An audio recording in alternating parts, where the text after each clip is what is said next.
नमस्कार, मैं सलोनी नागवी और आप देख रहे हैं केसरी उजाला न्यूज। भारतीय जनता पार्टी के नेता सुधीर मुनगंटीवार ने कहा कि छत्रपति शिवाजी महाराज का राज्याभिषेक समारोह तिथि के अनुसार मनाया जाए।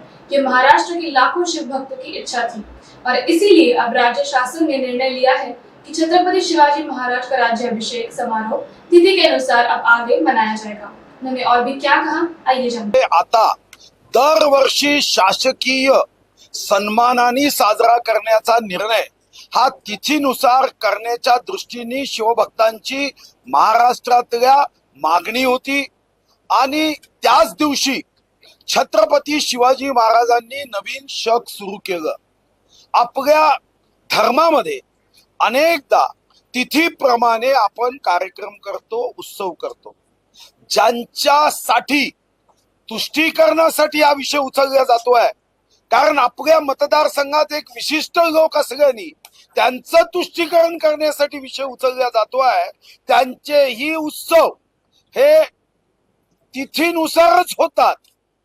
चंद्र आकाशात कधी दिसतो यावरच होतात, डेटनुसार होत नाही।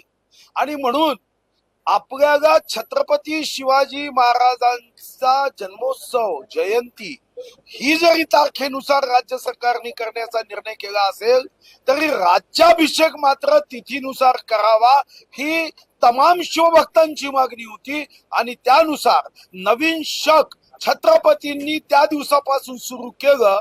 त्याचं महत्व अधोरेखांकित करत तिथीनुसार आता भविष्यात छत्रपती शिवाजी महाराजांचा राज्याभिषेक हा शासकीय उत्सव, शासकीय सन्मानाने हा साजरा किया जाए। मुझे लगता है कि महाविकास आघाड़ी के लोगों को समाज समाज में झगड़े लगाकर भ्रम निर्माण करके वोट प्राप्त करने का एक व्यसन लगा है और इसी व्यसन के आधार पे तर्कहीन बातों को लोगों तक पहुंचा के भ्रमित करने का काम ये महाविकास आघाड़ी के नेताओं ने शुरू किया है। छत्रपति शिवाजी महाराज के राज्याभिषेक को तिथि के अनुसार करने के हिसाब से लाखों शिव भक्तों की ये मांग थी। जब छत्रपति शिवाजी महाराज का राज्याभिषेक पिछले साल 2 जून को तिथि के अनुसार किया गया और इस वर्ष 20 जून को तिथि के अनुसार किया गया, तब ये तय किया गया, वहां मांग की गई है कि तिथि के अनुसार करना ही है। मगर इसके आगे सरकार के माध्यम से छत्रपति शिवाजी महाराज के राज्याभिषेक का उत्सव समारोह होना चाहिए। अब सरकार ने बजट में निर्णय किया है कि इसके आगे छत्रपति शिवाजी महाराज का राज्याभिषेक ये तिथि के अनुसार होगा, क्योंकि उसी दिन शके शुरू हुई थी। अब ये जो शिव शक शुरू हुआ है ये तिथि का अपने आप में महत्व है, मगर महाविकास आघाड़ी के कुछ नेता अपने मतदार संघ के विशिष्ट समुदाय और मतदारों के तुष्टीकरण के लिए उनके भी उत्सव ये तिथि के अनुसार होते हैं, चांद कब दिखता उसके अनुसार होते हैं, उस पे उनका विरोध नहीं है। मगर यहाँ जब छत्रपति शिवाजी महाराज की बात आती है तो कुछ ना कुछ भ्रम पैदा करते हुए समुदाय के बीच में, समाज के बीच में समरसता को नष्ट करने का काम अपने स्वार्थ के लिए, खुर्ची के लिए, सत्ता प्राप्त करने के लिए ये नेता लोग कर रहे हैं। म्हणणारे लोक ही योजना प्रस्तावित झाल्यावर, घोषित झाल्यावर ज्यांचं पोट दुखायला लागलं, कारण ही योजना प्रस्तावित करताना 2 गोष्टी अतिशय स्पष्टपणे आपल्या अर्थसंकल्पाच्या भाषणामध्ये व्यक्त केल्या गेल्या। एक, या योजनेसाठी एकूण वर्षाचा भार 46,000 कोटीचा आहे आणि दुसरा आकडा 2,48,00,000 महिलांना याचा फायदा होणार आहे। 2,48,00,000 महिलांना जेव्हा फायदा होणार आहे हा आकडा घोषित होते आहे, याचा अर्थच असा आहे की आपल्या राज्यामध्ये मोठ्या संख्येने या निकषामध्ये बसणाऱ्या 2,48,00,000 महिला आहे। आणि म्हणून विरोधी पक्षाच्या वतीने जो असा भ्रम मायावी प्रचार केला जातोय, जोसेफ गोबेल्सला लाज वाटावी असा प्रचार केला जातोय, मी आपल्या माध्यमातून या महाराष्ट्राच्या 36 जिल्ह्यातील तमाम आमच्या बहिणींना विश्वास देतोय। माननीय मुख्यमंत्री महोदयांनी, माननीय उपमुख्यमंत्री महोदयांनी व माननीय उपमुख्यमंत्री व अर्थमंत्री महोदयांनी अतिशय अभ्यास करत जुलै महिन्यातच 1,500 रुपये या महाराष्ट्राच्या 2,48,00,000 बहिणींच्या खात्यात जाईल याचा आढावा अगोदरच घेतलेला आहे. आणि म्हणून हे बसणार नाही ते बसणार नाही असा भ्रम निर्माण करायचा आणि खटाखट 8,500 रुपये आम्ही देणार होतो तेव्हा मात्र सरकारच्या तिजोरीची चिंता पडली नाही. पण आता अशी चिंता व्यक्त करताय जे लोक आता पुन्हा सत्तेत येऊ शकणार नाही कदापिही, कारण लोकांना डबल इंजिनचं सरकार हवंय. केंद्रात माननीय विश्वगौरव नरेंद्र मोदींचं सरकार आहे. राज्यात चुकूनही जनतेने आपल्या पायावर धोंडा मारून घेतला असता तर त्याचं नुकसान विधानसभेत निश्चितपणे होईल. आणि म्हणून जनता पब्लिक आहे, समजदार आहे. तेव्हा तुमच्या भ्रमाला बळी पडली, आरक्षण बंद होणार. आता डबल इंजिनचं सरकार आणण्यासाठी जनता मतदान करेल. मान्य मोदीजीचं सरकार असताना जनतेला एवढं लक्षात येतं की राज्यात चुकून महाविकास आघाडीचं सरकार आलं तर एवढे मुख्यमंत्री मंत्री म्हणजे इच्छुक मुख्यमंत्री व मंत्री आणि नंतर केंद्रावर मग दोष द्यायचा, केंद्राने जीएसटी दिला नाही, मग नाचता येईना अंगण वाकडं. त्याच्यापेक्षा यांना मतदान करणं म्हणजे स्वतःच्या पायावर धोंडा घालून घेणं, एवढं समजण्या इतकी क्षमता आमच्या महाराष्ट्राच्या मतदारांना. असं म्हणण्याने परिवर्तन होत नाही असं ते लोकसभेतही म्हणाले. ते म्हणाले की मोदीजीने हमारे शपथ में आना चाहिए.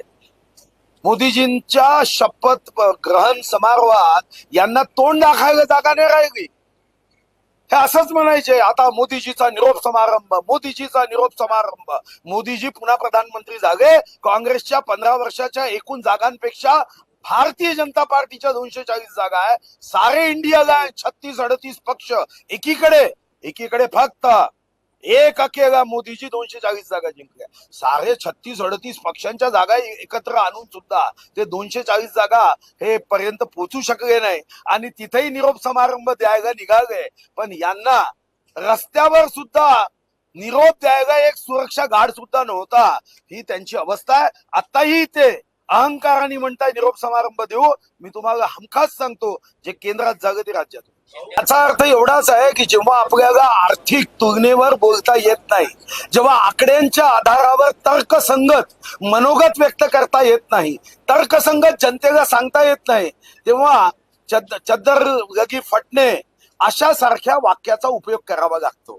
या वाक्याने आर्थिक स्थिती किंवा यावर चर्चा करता येत नाही. चर्चा करायची असेल तर तुमच्या कार्यकाळात आपली राज्याची आर्थिक स्थिती कशी होती.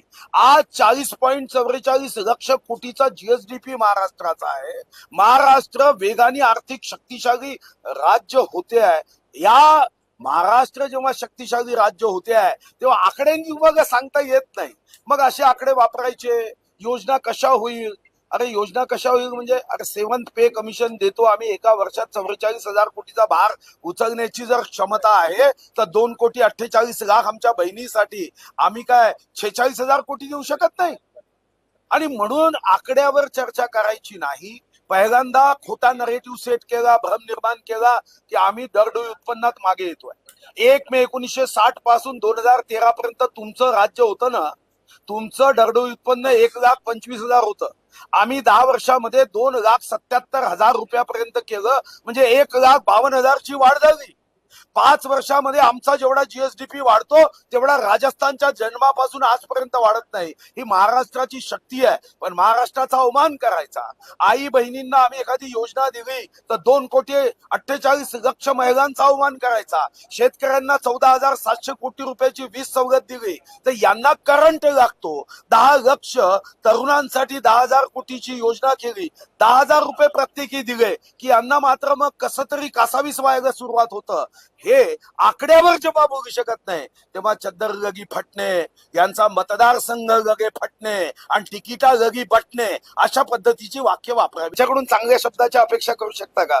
तुमच्यापैकी एकाने तरी छातीवर हात ठेवून सांगावं की त्यांच्याकडून आपण लोकशाही मधल्या लोकशाहीला साजेशा शब्दाचा आपण त्यांच्याकडून करू शकतो ते उच्चारतील. आता ते मोदीजींची अवैध संतान काय, औरंगजेब काय अशा पद्धतीच्या वाक्याचा उपयोग करायचा आणि तो उपयोग करून त्यांना वाटतं की आपल्याला हा विजय लोकसभेचा प्राप्त झालाय तो संख्येच्या आधारात आहे, मतदानाच्या आधारात नाही. मतदानात 2,50,00,000 त्यांना आहे, 2,48,50,000 हे आमच्या महायुतीला आहे. मुंबई 26,00,000 मतदारांनी जनादेशामागे दिलाय, 24,00,000 मतदारांनी त्यांना दिलाय. त्यामुळे काही दिवसाचा हा अहंकार आहे. जेव्हा विधानसभेच्या निवडणुका होतील तेव्हा पुन्हा तुम्ही मग प्रश्न तो त्यांचा व्यक्तिगत पारिवारिक तो भाव आहे. त्यांना असं वाटतं की आता अजित दादा म्हणजे विभीषण आमच्या या सर्व लंकेतून बाहेर निघालाय, तर आता विभीषणालाच काय अडचणीत आणता येईल. अजितदादाला अडचणीत आणण्याचा दूर दूरपर्यंत प्रश्न नाही. आमच्या सोबत अजितदादा आले आहे.